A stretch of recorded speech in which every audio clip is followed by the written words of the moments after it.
All right, we are back in Genesis, chapter 36. And here we go.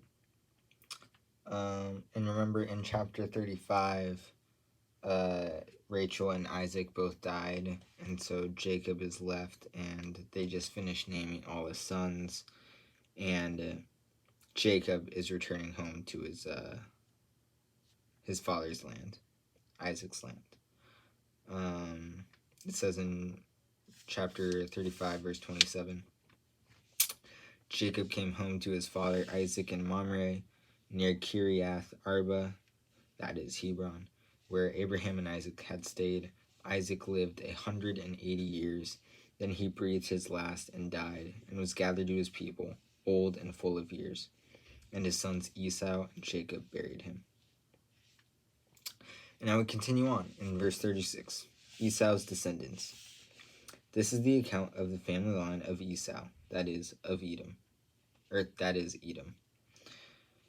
Esau took his wives from the women of Canaan, Adah, daughter of Elon the Hittite, and Oholibamah, daughter of Anna, and granddaughter of Zibeon the Hivite. Also Basemath, daughter of Ishmael, and sister of Nebaioth. Adah bore Eliphaz to Esau. Basemath bore Reuel, and Oholibamah bore Jush, Jalon, and Korah. These were the sons of Esau, who were born to him in Canaan. Esau took his wives and sons and daughters and all the members of his household, as well as his livestock, all the other animals, and all the goods he had acquired in Canaan, and moved to a land some distance from his brother Jacob. Their possessions were too great for them to remain together. The land where they were staying could not support them, both because of their livestock. So Esau settled in the hill country of Seir. This is the account of the family line of Esau, the father of the Edomites, in the hill country of Seir.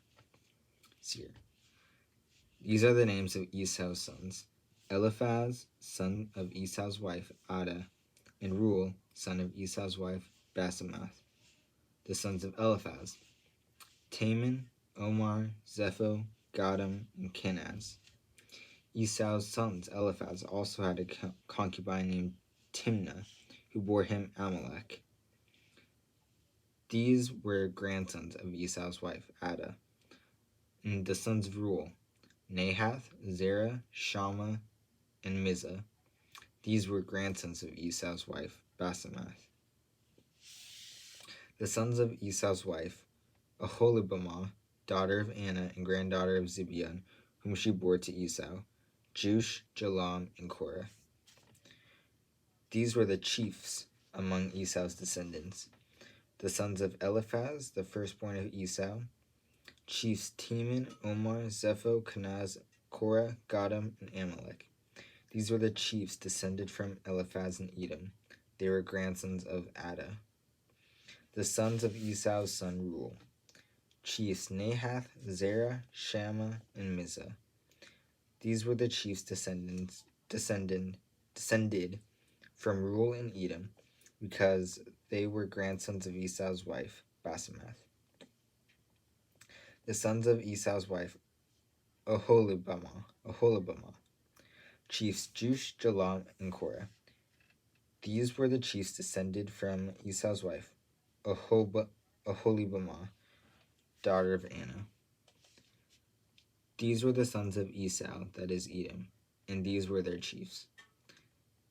These were the sons of Seir the Horites, who were living in the region: Lotan, Shobal, Zibeon, Anna, Dishon, Ezer, and Dishan. These sons of Seir and Edom were Horite chiefs. The sons of Lotan: Hori and Hamam. Timnah was Lotan's sister. The sons of Shobal: Alvin, Manahath, Ebal, Shepho, and Onam. The sons of Zibeon: Aya and Anna. This is the Anna who discovered the hot springs in the desert while he was grazing the donkey of his father Zibeon. The children of Anna, Dishon and Oholibamah, daughter of Anna. Sons of Dishon, Hemdan, Eshban, Ithran, and Kiran. Sons of Ezer, Bilhan, Zavan, and Achan. The sons of Dishan, Uz, and Aaron. These were the Horite chiefs: Lotan, Shobal, Zibeon, Anna, Dishon, Ezer, and Dishan. These were the Horite chiefs according to their divisions in the land of Seir. Verse 31, rulers of Edom. These were the kings who reigned in Edom before any Israelite king reigned. Bela, son of Bor, became king of Edom. His city was named Dinhabah. When Bela died, Jobab, son of Zerah, from Bozrah, succeeded him as king. When Jobab died, Husham, from the land of the Tammanites, succeeded him as king. When Husham died, Hadad, son of Bedad, who defeated Midian in the country of Moab, succeeded him as king. His city was named Avith. When Hadad died, Samlah from Mesrekah succeeded him as king. When Samlah died, Shaul from Rehoboth on the river succeeded him as king. When Shaul died, Baal-Hanan, son of Akbor, succeeded him as king. When Baal-Hanan, son of Akbor, died, Hadad succeeded him as king. His city was named Pau,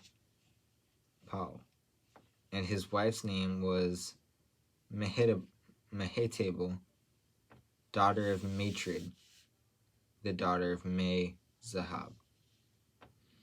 These were the chiefs descended from Esau by name according to their clans and regions: Timnah, Alva, Jetheth, Oholibamah, Elah, Penan, Kenaz, Teman, Mibzar, Magdiel, and Iram. These were the chiefs of Edom according to their settlements in the land they occupied.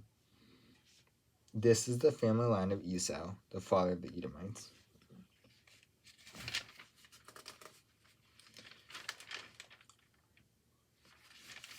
Chapter 37, Joseph's Dream.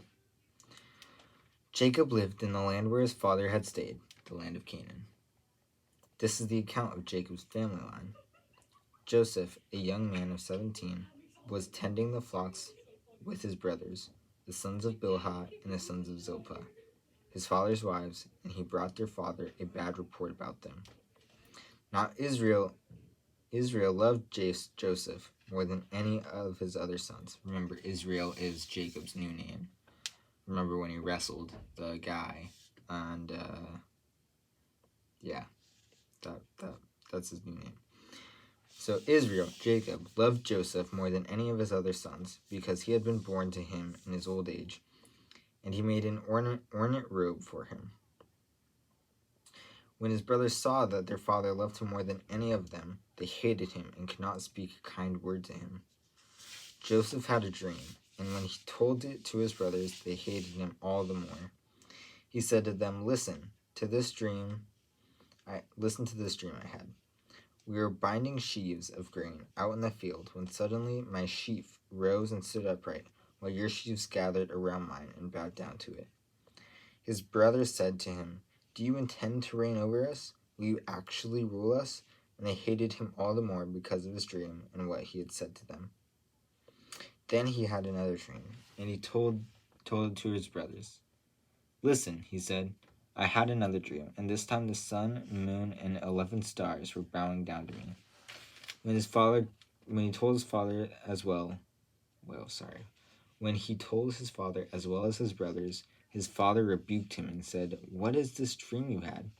Will your mother and I and your brothers actually come and bow down to the ground before you?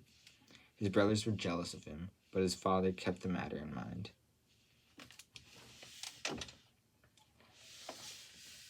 Verse 12. Joseph sold by his brothers. Now his brothers had gone to graze their father's flocks near Shechem.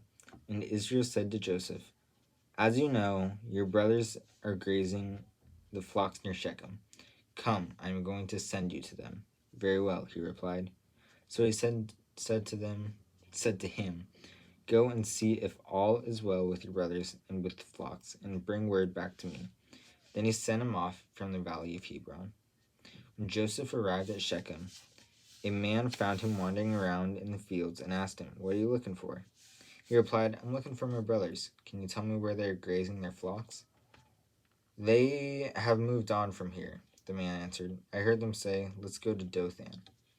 So Joseph went after his brothers and found them near Dothan. But when they saw him in the distance, and before he reached them, they plotted to kill him. Here comes the dreamer, they said to each other. Come now, let's kill him, and throw him into one of these cisterns, and say that a ferocious animal devoured him. Then we'll see what comes of his dreams. When Reuben heard this, he tried to rescue him from their hands. Let's not take his life, he said. Don't shed any blood. Throw him into the cistern here in the wilderness, but don't lay a hand on him. Reuben said this to rescue him from them and take him back to his father.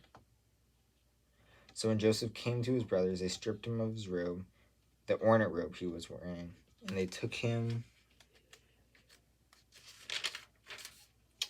and threw him into the cistern. The cistern was empty. There was no water in it. As they sat down to eat their meal, they looked up and saw a caravan of Ishmaelites coming from Gilead. Their camels were loaded with spices, balm, and myrrh, and they were on their way to take them down to Egypt. Judah said to his brothers, What will we gain if we kill our brothers and cover up his blood? Come, let's sell him to the Ishmaelites and not lay our hands on him. After all, he is our brother, our own flesh and blood. His brothers agreed. It's a good idea. Sell your brother, your own flesh and blood. Verse 28. So when the Midianite merchants came by, his brothers pulled Joseph up out of the cistern and sold him for 20 shekels of silver to the Ishmaelites, who took him to Egypt. 20 shekels is about 230 grams or 8 ounces. So 8 ounces of silver they sold him for. When Reuben returned to the cistern and saw that Joseph was not there, he tore his clothes. He went back to his brothers and said, The boy isn't there. Where can I turn now? Then they got Joseph's robe, slaughtered a goat, and dipped the robe in the blood. They took the ornate robe back to their father and said, We found this. Examine it to see whether it is your son's robe. He recognized it and said, It is my son's robe. Some ferocious animal has devoured him. Joseph has surely been torn to pieces. Then Jacob tore his clothes, put on sackcloth, and mourned for his son many days. All of his sons and daughters came to comfort him, but he refused to be comforted. No, he said, I will continue to mourn until I join my son in the grave. So his father wept for him. Meanwhile, the Midianites sold Joseph in Egypt to Potiphar, one of Pharaoh's officers, the captain of the guard. And we'll stop there for now. We'll pick back up in chapter 38.